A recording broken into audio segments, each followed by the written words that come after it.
Welcome into the 49ers Report by Chat Sports. I'm Chase Sr. Appreciate all of you for hanging out with us on today's show. As for what's on the docket for today, 49ers Breakout Candidates. Here we are.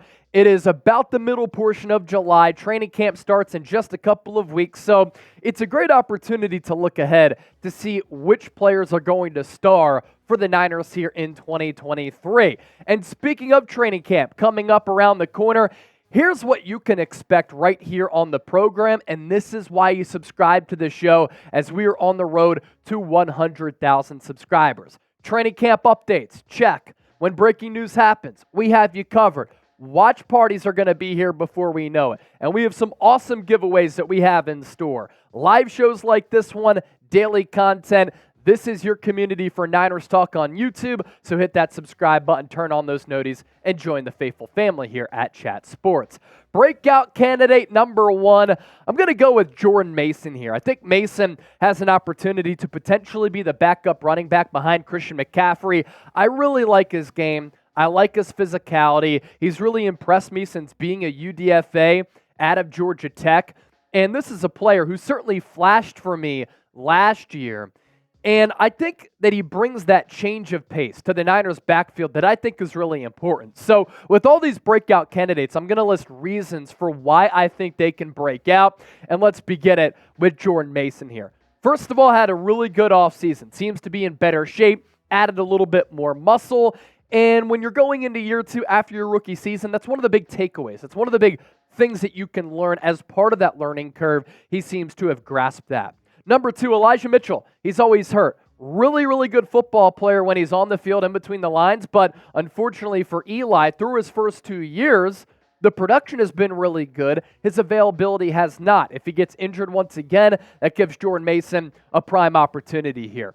I also like how Mason is a good change of pace back, and I alluded to that just moments ago. What I mean is he was one of the top backs last year in yards gained after contact, albeit a very limited sample size. But he's a bulldog. He's very tough, very rugged, difficult to bring down. That's why his former college coach, Jeff Collins, who coached him at Georgia Tech, did kind of compare him and his running style to a Marshawn Lynch because he will run through you, keep it moving, run you over, and not look back.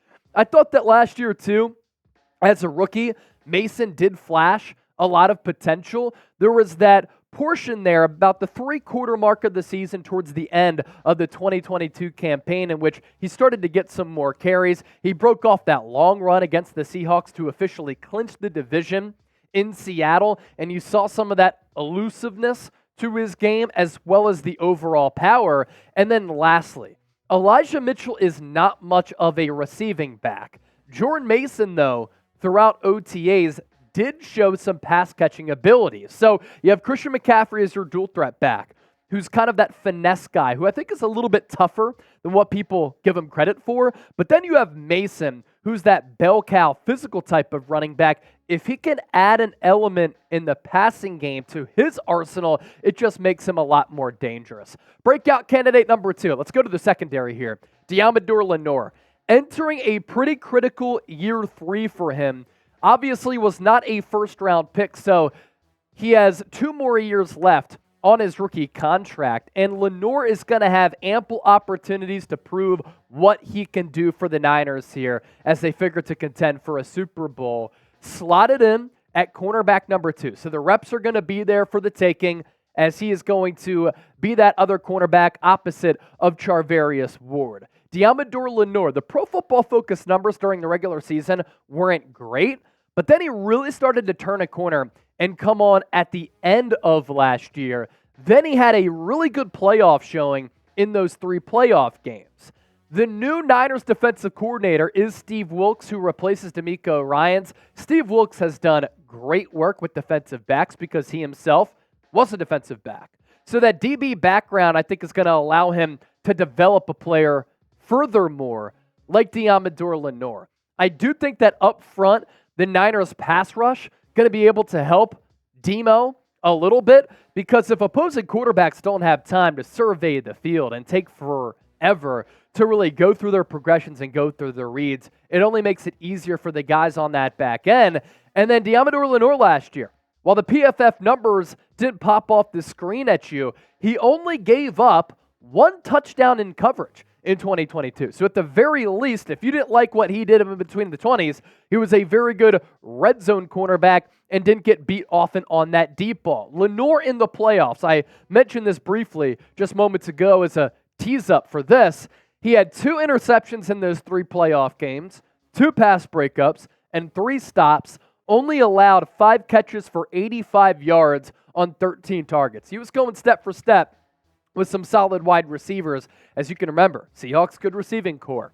Cowboys, solid receiving core. Eagles, very good receiving core. And Deommodore Lenoir able to hold up. So with that, let's ask you this. Your top breakout candidate for this upcoming season for San Francisco.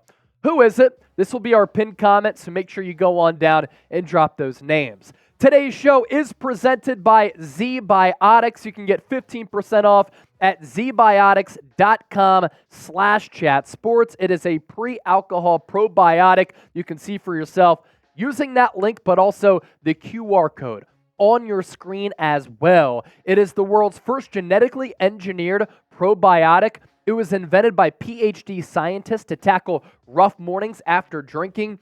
Here's how it works. When you drink, alcohol gets converted into a toxic byproduct in the gut, and it is this byproduct, not dehydration, that is actually to blame for your rough next day. ZBiotics produces an enzyme to break this byproduct down, and it's designed to work like your liver, but in your gut, where you need it the most. Drink ZBiotics before drinking alcohol, drink responsibly, and get a good night's sleep to feel your best tomorrow. It comes in packaging like this, and what I like about ZBiotics, the bottles are very small here, in glass casing, so you can travel with these. I just spent the weekend in Austin, Texas, and of course, I was going to hit the town. It's America's and the world's live music capital. I was going to go out, listen to some music, take down some drinks, so I had to travel with some ZBiotics. I was able to do that as well, and this is a great pre-alcohol probiotic. So head to zbiotics.com/chatsports or scan the QR code on the screen right now to get that 15% off your first order when you use the code CHATSPORTS at checkout. You can also sign up for a subscription as well so you can stay prepared no matter the time or the occasion. ZBiotics backed with the 100% money-back guarantee. So if you're unsatisfied for any reason, they will refund your money, no questions asked. Lastly, that's zbiotics.com/chatsports. Promo code chatsports at checkout for 15% off. Thank you, ZBiotics, for sponsoring today's San Francisco 49ers Report. This might be controversial to some, and I can see where you're coming from here, but Brandon Aiyuk is breakout candidate number 3. I think is one that I am very, very sure about. And he did break out last year, but when I tally Brandon Aiyuk as a breakout candidate for the Niners this year, I'm talking he really, really breaks out and has one of the best seasons among all wide receivers in the National Football League. I still think even though he put up crazy numbers in 2022, he's the most underrated wide receiver in football. I think in the offense this year, it's not Deebo Samuel, who looks to be in better shape, by the way, who should be the number 1 featured wide receiver in Kyle Shanahan's offense. It is Brandon Aiyuk, because I do believe that Aiyuk makes this offense better. And I want to see Kyle Shanahan feature him a lot more than he has in his first 3 years, because he's that special as a dynamic playmaker. And then when you break down Aiyuk's game, let's go Brandon, route running, footwork, scheme. You know what all of that equals? Him getting wide open. That's an easy throw for the quarterback, an easy read, and he's also really good at picking up yards after the catch. And then lastly, why Aiyuk can break out? The trends are moving in this direction, where Aiyuk has gotten better and better every season that he's been in the NFL, and the growth has been very, very impressive. Comes in as a rookie, 60 catches, 768 yards, 5 touchdowns. I always say, for that production to be displayed by Aiyuk in a COVID year when everything was so weird and he didn't have as many reps as a normal rookie is really impressive. That production in general for a rookie, 60 catches, 768 yards, and 5 touchdowns, is really good. And then in 2021, 56 catches, 826 yards, and 5 tutties. And then last year, 78 grabs, surpasses the 1,000-yard mark, 8 touchdowns. I'm talking Aiyuk this year having 1,300 to 1,500 yards, double-digit touchdowns for the Niners here in 2023. So let me put you to the test here. A little bit of a challenge here, but we like to challenge the audience because I know the faithful likes to show off that football intellect. Who will be the leading wide receiver for the Niners here in 2023? DS for Debo, BA for Let's Go Brandon. Let me know. Breakout candidate number 4, Drake Jackson. You look at this Niners defensive line, he should start opposite of Nick Bosa. If Drake Jackson doesn't start for this team this year, that is a problem. You drafted him in the second round 2 drafts ago because you knew that at some point he was going to have to fulfill a big role, step into some shoes, because you were going to be a little bit cash-strapped, and he is a cost-controlled asset. If you get production from that cost-controlled asset, that's how you continue to have a winning football team. He added 13 pounds this offseason. It's well documented. We've talked about it here on the show that he wore down at the end of last year. That's why he was getting DNP'd so much as a healthy scratch. Last year, when he did have some energy, he got off to a fast start, and his numbers were actually pretty good, as we're about to show you. I think Drake has ability off the edge, good bend, good burst, solid power, and that all combines together. If you put a pass rusher into a lab to being successful and tallying some sacks, him playing on the other side of Bosa should allow him a lot of one-on-one opportunities as well to evade those double teams so that he can have ample opportunities to pressure off that edge. And the Niners need him to be good. So I'm hoping that Drake Jackson here is feeling some pressure to produce for this team because that's what the Niners need. Weeks 1 through 6 as a rookie, we saw that ability. We saw why the Niners took him in that second round back in 2022. 3 sacks in weeks 1 through 6 combined, 4 quarterback hits, 2 tackles for loss, 1 pass breakup, and then late in the year against the Raiders, he had that interception, which really helped clinch the game. And then breakout candidate number 5. This might be boring for some of you. I love trench play.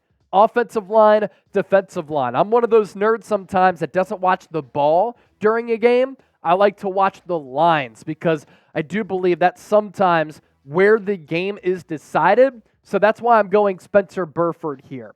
He played solid as a rookie mid-round pick who went to UTSA. The step up in competition from that level of football to the NFL is dramatic. 16 starts in year 1, so he was consistently available and didn't really give up too many sacks, too many pressures, and going into year 2, definitely needed to get a little bit stronger. So it was good during OTAs to hear that he added a little bit of muscle, and that's just the natural maturity, the natural growth of a football player. If you don't come in to year 2 looking to be in better shape, getting more acclimated with what the NFL calendar and schedule is, that's a little bit of a problem. Then I can question your work ethic. And last year, we saw Aaron Banks take a huge leap. Aaron Banks played in 1 game as a rookie, as a second-round pick out of Notre Dame. He was a disappointment 2 years ago as a rookie. Then last year, I guess you could say, Aaron Banks played awesome. I don't think he gave up a sack. If he did, it was only 1. And can Spencer Burford take that Aaron Banks-like leap? Same offensive line coach. And Banks and Burford do have similar games where I like their versatility. So Aaron Banks took that massive step. Can Spencer Burford as well? I think the answer to that question is yes. If you want to interact with me, Twitter, Instagram, you see my handles here. Make sure you slide in the DMs, say what's up. Always enjoy interacting with the faithful. Let me know what you think about the show. Let me know what you're up to. And I know you're all pumped up for this upcoming season. So if you have a question about the Niners, you can certainly ask me that as well.